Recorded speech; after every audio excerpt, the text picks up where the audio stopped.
말씀에는 이스라엘 백성들을 향한 하나님의 마음이 잘 표현되어 있습니다. 이스라엘 백성은 하나님과 언약을 맺은 백성입니다. 하나님께로부터 택함을 받은 백성이죠. 그러니까 하나님께서 그들을 부르시고 나와 언약을 맺었다 말씀하시고 그들의 앞길에 대하여서 책임을 지시겠다라고 약속을 하실 때 이스라엘 백성들은 하나님의 말씀 안에 있기만 하면 언제나 하나님께 주시는 복을 받으면서 살아갈 수 있는 보장된 삶을 사는 것입니다. 이렇게 축복된 나라가 없죠. 오직 이스라엘 백성들만 하나님께서 특별히 부르셔서 그와 같은 관계를 맺으신 것입니다. 그런데 문제는 그런 이스라엘 백성들이 하나님의 크신 뜻을 따라 살지 아니하고 오히려 하나님께 등을 돌리며 살고 있는 것에 이제 문제가 있는 것입니다. 오늘 말씀을 보시게 되면 2절에 내가 종일 손을 펴서 그 다음에 자기 생각을 따라 옳지 않은 길을 걸어가는 패역한 백성들을 불렀나니 이렇게 돼 있어요. 이스라엘 백성들을 가리켜서 패역한 백성들이라 말을 하고 있는 것입니다. 왜 패역한 백성인가? 자기 생각을 따라서 옳지 않은 길을 걸어가기 때문입니다.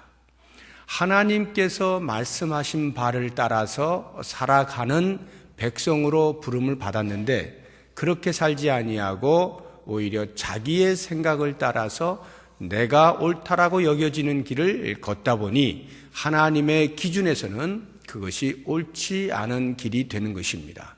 그러한 패역한 백성들, 좀 더 구체적으로 말하자면 3절에 곧 동산에서 제사하며 벽돌 위에서 분향하여 내 앞에서 항상 내 노를 일으키는 백성이라 이렇게 표현해 놓았어요.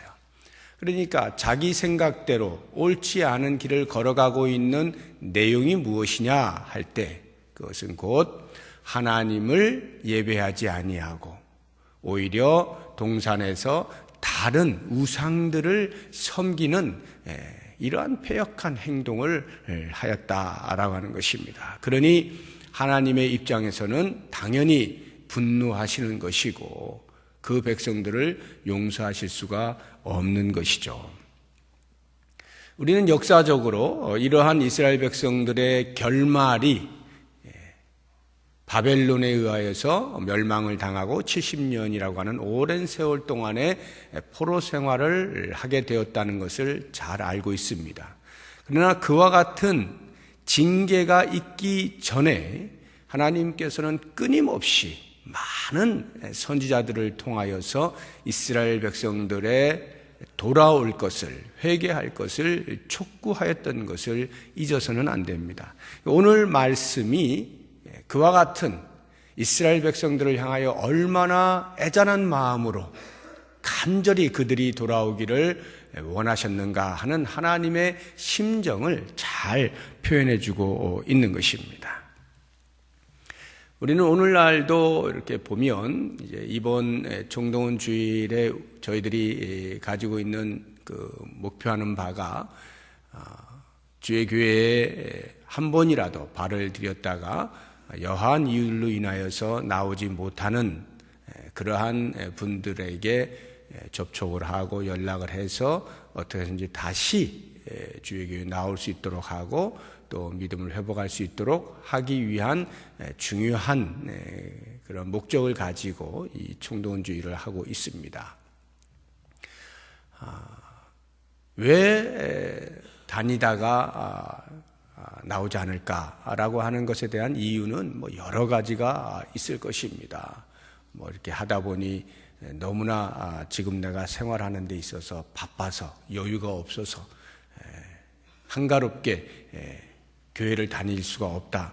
그런 마음으로 다니시다가 못 나오시는 분도 계실 수가 있고, 다니다 보니까 나한테는 별로 안 맞는 것 같고 색깔이 별로 안 맞고 또는 뭐 도움이 별로 안 되는 것 같고 나와봐야 별로 잘 들리지도 않고 유익한 것도 없는 것 같고 뭐 이래서 또 안 나올 수도 있습니다. 또는 뭐 사람과의 관계에서 이러저러하게 생각해 보니까 저런 사람이 있을 바에야 내가 안 나오겠다. 뭐 이런 이제 마음의 상처 때문에 그렇게 해서 안 나오는 경우도 있을 수가 있을 것이고요. 또 어떤 사람들은 그야말로 마음이 강팍해서 딱딱해서 도무지 열리지가 않으니까 그래서 더 이상 나와봐야 아무런 의미가 없다. 뭐 이런 생각에 안 나오시는 분들도 계실 겁니다. 뭐 이유는 여러 가지가 있을 겁니다. 하나님의 눈의 관점에서 볼 때에는 그 사람들은 하나님께서 간절히 찾으시는 그 잃은 양 중에 한 사람임에 틀림이 없는 것입니다. 그렇다고 할 때 이제 과연 하나님께서는 그들을 향해서 어떤 마음을 품고 계시는가 하는 것을 오늘 본문에서 이스라엘 백성들을 향한 하나님의 마음을 우리가 찾아보면서 같이 한번 동참을 해보자라고 하는 것입니다. 1절을 보시게 되면 이렇게 표현을 해놓았습니다. 나는 나를 구하지 아니하던 자에게 물음을 받았으며 나를 찾지 아니하던 자에게 찾아냄이 되었으며 내 이름을 부르지 아니하던 나라에 내가 여기 있노라 내가 여기 있노라 하였노라. 여기 1절의 말씀에 나를 이렇게 말씀하실 때 당연히 이제 여호와 하나님이시죠. 그러면 구하지 아니하던 자가 누구냐 하는 겁니다. 또는 찾지 아니하던 자, 내 이름을 부르지 아니하던 나라, 이게 무엇을 가리키는 것인가가 굉장히 중요한데요. 얼핏 우리가 볼 때에는 이방 나라 사람들이라고 생각을 해볼 수가 있습니다. 뭐 전혀 틀린 것은 아닌데요. 나를 구하지 아니하던 자, 즉 하나님을 알지 못하던 백성들, 이스라엘 백성 아닌 다른 이방인들, 그런 사람들에게도 하나님께서 보여주셨다. 그런데 하물며 당신의 백성 이스라엘 백성들은 어찌하여 이렇게 패역하는가, 이렇게 우리가 이해를 할 수도 있겠습니다만 좀 더 우리가 깊이 앞뒤를 잘 살펴보게 되면 1절에 나오고 있는 하나님을 구하지 아니하던 자, 하나님을 찾지 아니하는 자, 하나님의 이름을 부르지 아니하던 나라, 전부 다 이스라엘 백성들을 가리킨다는 것을 알 수가 있습니다. 그래서 이 1절의 말씀을 이제 좀 더 이해하기 쉽게 약간의 의역을 한 다른 성경 번역들을 제가 몇 가지를 소개를 해드리면 좀 더 이해가 빠를 겁니다. 우선 공동 번역에는 이렇게 번역을 해놓았어요. 나에게 빌지도 않던 자의 청까지도 나는 들어주었고 나를 찾지도 않던 자 또한 만나주었다. 나의 이름을 부르지도 않던 민족에게 나 여기 있다, 나 여기 있다 하고 말해주었다. 이렇게 번역을 해놓았어요. 근데 이 번역만 해도 정확하게 그 대상이 누구인지 잘 나와 있지 않은데요. 표준세 번역 성경을 보면 좀 더 의역을 해서 우리의 이해를 돕고 있습니다. 나는 내 백성의 기도에 응답할 준비를 하고 있었지만 내 백성은 아직도 내게 요청하지 않았다. 누구든지 나를 찾으면 언제든지 만나려고 준비를 하고 있었지만 아무도 나를 찾지 않았다. 내 이름을 부르지도 않던 나라에게 나는 보아라 나 여기 있다, 보아라 나 여기 있다 하고 말하였다. 자, 이 말씀들을 이렇게 보게 되면 이스라엘 백성들이 하나님 앞에 나아가서 간구하기만 하면 하나님이 들으시고 하나님을 찾기만 하면 만나주시고 언제든지 그렇게 하실 준비가 되어 있으신데도 불구하고 그 백성인 이스라엘 사람들이 하나님 앞에 나아가질 않는 거예요. 그리고 엉뚱하게 다른 우상들을 섬기곤 하고 있는 거예요. 그렇게 하고 있는 이스라엘 백성들을 향하여 하나님께서는 계속해서 나 좀 찾아라, 나를 좀 불러라, 이렇게 간절히 원하고 계시는 것입니다. 내가 여기 있노라, 내가 여기 있노라, 이렇게 두 번씩이나 말씀하신 이유가 뭐겠어요? 제발 나 좀 찾아다오, 이 뜻 아니겠어요? 나를 조금이라도 찾을 기미만 보여도 내가 당장 너에게 쫓아갈게.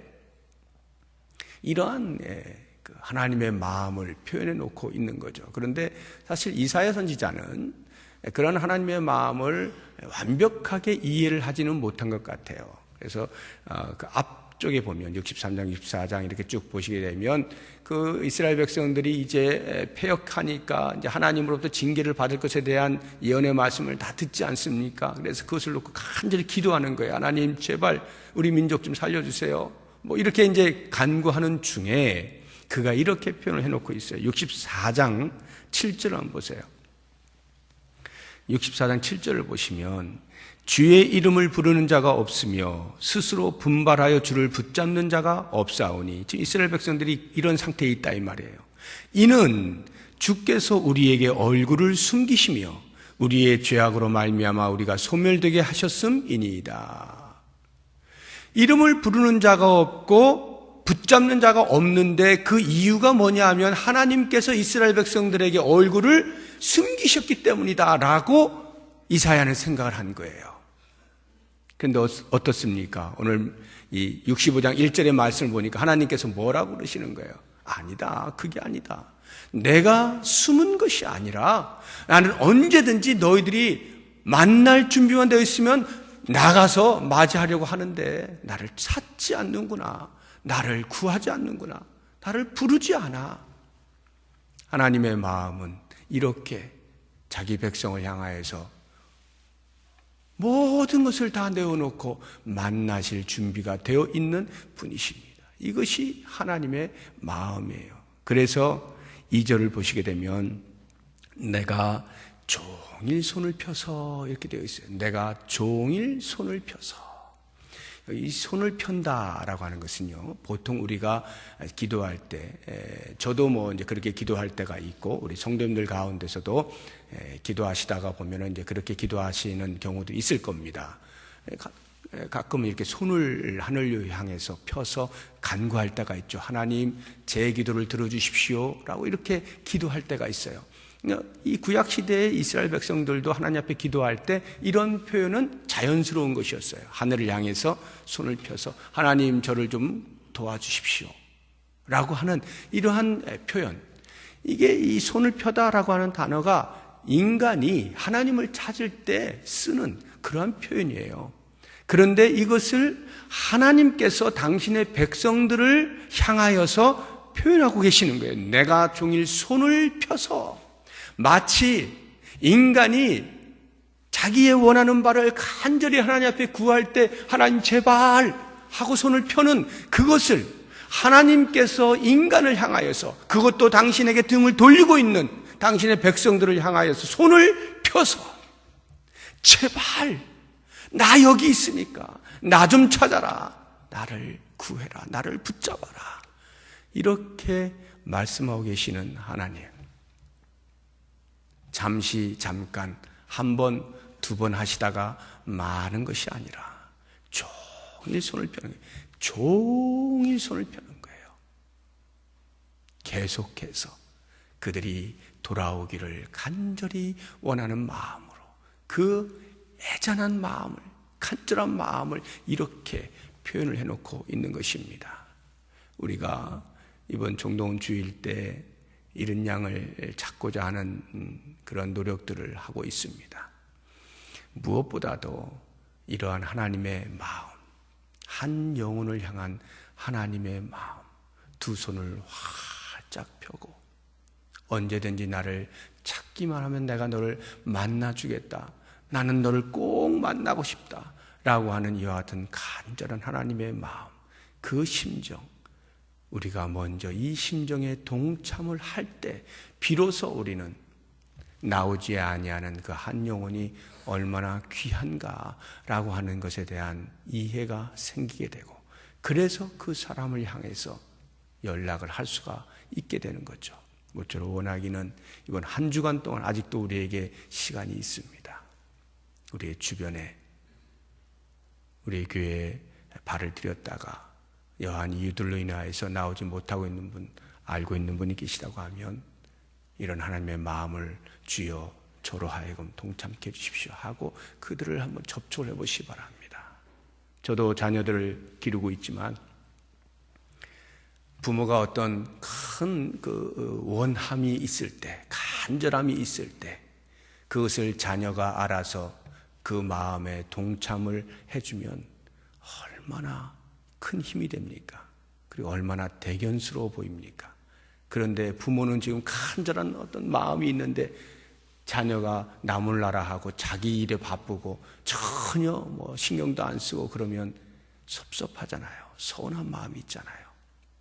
얼마나 부모의 마음에 크게 동참을 해서 부모의 마음을 완전히 해결해 줄 만한 문제의 해결을 해줘서가 아니라 그렇게 부모의 안타까운 마음에 같이 동조하는 조금의 모습만 있어도 부모는 그게 그렇게 대견스럽고 힘이 되어지는 법인데 하물며 우리 하나님께서 우리들이 어떻게 하나님의 마음에 다 도달을 할 수가 있겠어요?